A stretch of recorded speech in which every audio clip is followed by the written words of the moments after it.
Buenos días, nosotros somos estudiantes del Instituto Tecnológico Superior de Coatzacoalcos de la carrera de Ingeniería Mecatrónica. El equipo está integrado por Carlos Jair González Santiago, Moisés Cruz Padua, Paula Adrián Martínez Sánchez y su servidora Julia Alexandra Ixba Galindo, de la materia de controladores lógicos a cargo del maestro José Leonel Sotelo Raigosa, del octavo grupo B. Nuestro tema a desarrollar es el 2.7 y 2.8. Siguiente diapositiva, por favor. Bueno, como introducción a los controladores lógicos programables, podemos decir que acerca del conocimiento del PLC, que en este caso es de vital importancia, debido a que estos aparatos electrónicos significan una revolución en la automatización industrial, ya que solo reflejan un verdadero ahorro en operación, sino que simplifican los procedimientos en los que antes se encontraba un equipo completo de recursos humanos. Es por ello que dentro del presente documento nosotros abordaremos los temas de configuración interna de los controladores lógicos, que es el tema 2.7, y el 2.8 dice direccionamiento de elementos internos del controlador. Bueno, con este caso es con el fin de poder familiarizarnos más con este tipo de tecnologías, gracias a su gran demanda por la parte industrial. Como primer punto es el 2.7, la configuración interna del controlador lógico, pero para poder entender esto tenemos que definir qué es. Bueno, es un microprocesador de aplicación específica para el control de procesos industriales, o también se considera una unidad de control que incluye total o parcialmente las interfaces con las señales de proceso. Dentro de la arquitectura interna de los controladores podemos ver que tenemos la fuente de alimentación, puede ser una batería, la memoria interna, que en este caso se compone de interfaces de entradas, y en cuanto a la unidad central, es memoria de datos, temporizadores, contadores y también las memorias de imagen y interfaces de salida.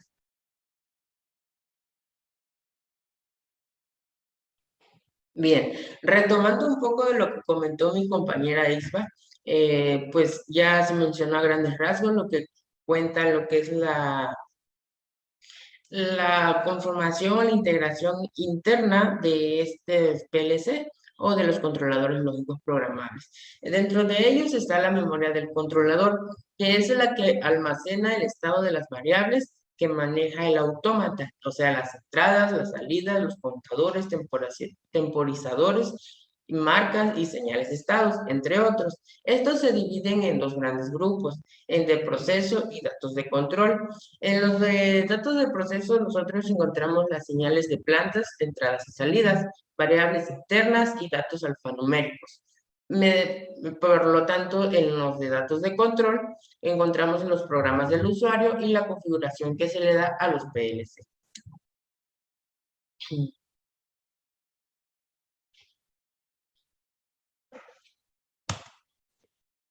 Dentro, la segunda parte son las interfaces, ya sean de entradas y de salidas. Estos son los que establecen comunicación con la planta y permiten ingresar información proveniente, ya sea de los sensores o interruptores o cualquier otro dispositivo que nos permita ingresar información. Y esta información será enviada a los motores, bombas o electroválvulas o accionamientos en general, ya sea, así es como se comporta lo que son las interfaces de entradas y de salidas.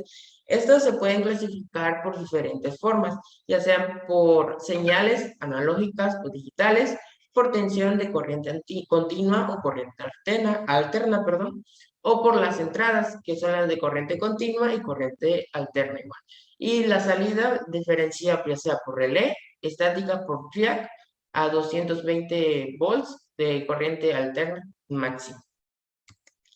Las fuentes de alimentación, pues prácticamente los PLC en general poseen dos tipos de fuente de alimentación que son independientes, que es la alimentación del PLC, así como tal del CPU, las memorias o interfaces, y la alimentación de las entradas y las salidas.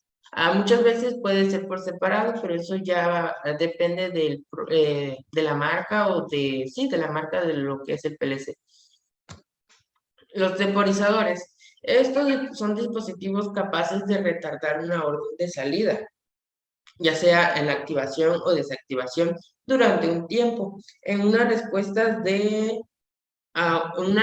a una señal de mando de entrada. Algunas de las funciones que esto realiza es el impulso, el retardo de conexión y el retardo de la desconexión, en donde el impulso es cuando la salida se mantiene activa y mientras dure la señal de mando. El retardo de conexión es cuando la salida se retarda hasta que transcurra el retardo. Y el retardo a la desconexión es cuando la salida conecta al mismo tiempo que se activa la entrada y se mantiene hasta un tiempo determinado. Hay una imagen alusiva a lo que corresponde a un temporizador. A continuación, cedo la palabra a mi siguiente compañero para exponer lo que es el siguiente tema.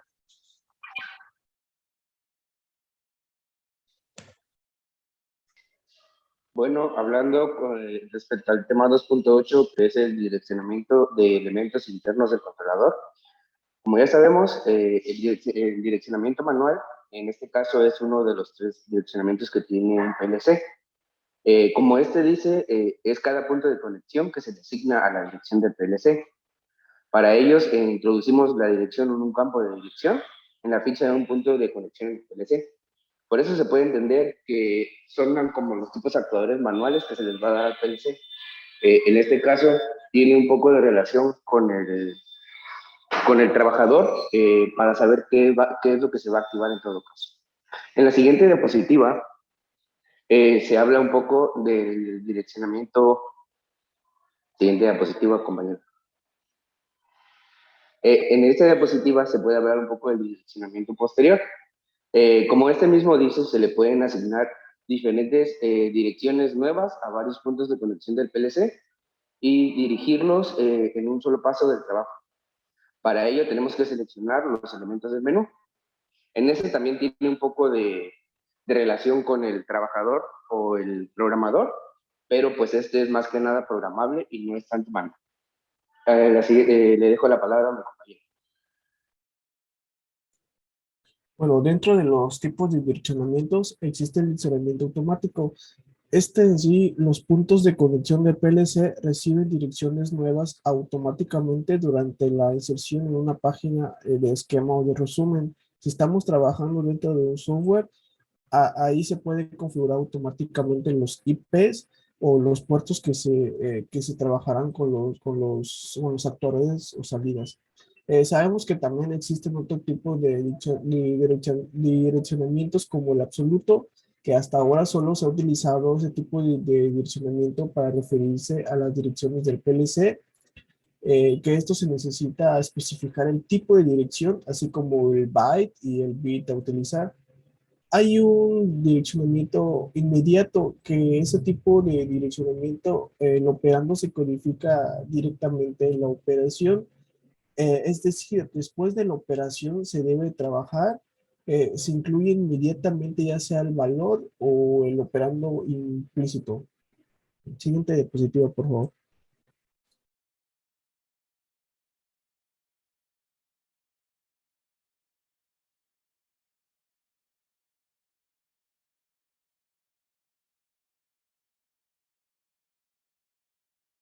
Los ajustes específicos de PLC. En un esquema de este tipo están definidos los formatos de las direcciones de PLC referidas al tipo de PLC. Durante el direccionamiento automático posterior, los ajustes que se tienen en cuenta son los del correspondiente esquema asignado a la CPU.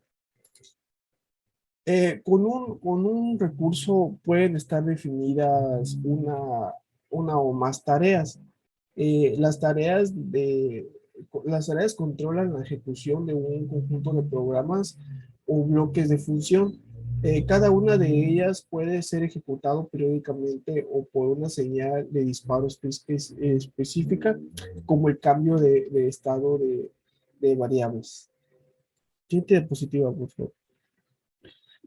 Aquí dice que al más alto nivel, el elemento de software requerido para solucionar un programa de control particular puede ser formulado como una configuración. Eh, si una CPU no tiene asignado un esquema para los ajustes específicos del PLC, se utilizará el esquema de los ajustes de proyecto.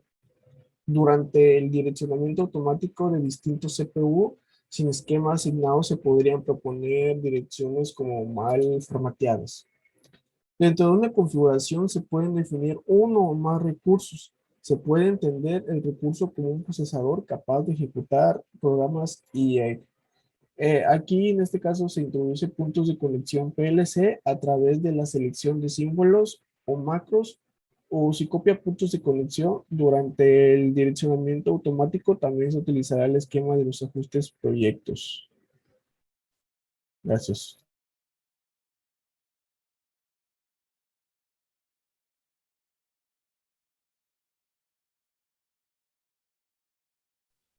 Bueno, en conclusión, en base a lo expuesto anteriormente, se llega a la conclusión que conocer las características principales de los controladores lógicos es de vital importancia para la formación de un profesional, para cada uno de nosotros que lo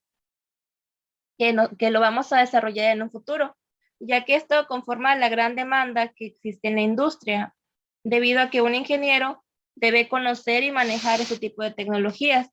Por parte, uno de los grandes beneficios por lo que las empresas optan por esos controladores lógicos es gracias al bajo costo de mano de obra debido a la automatización de procesos.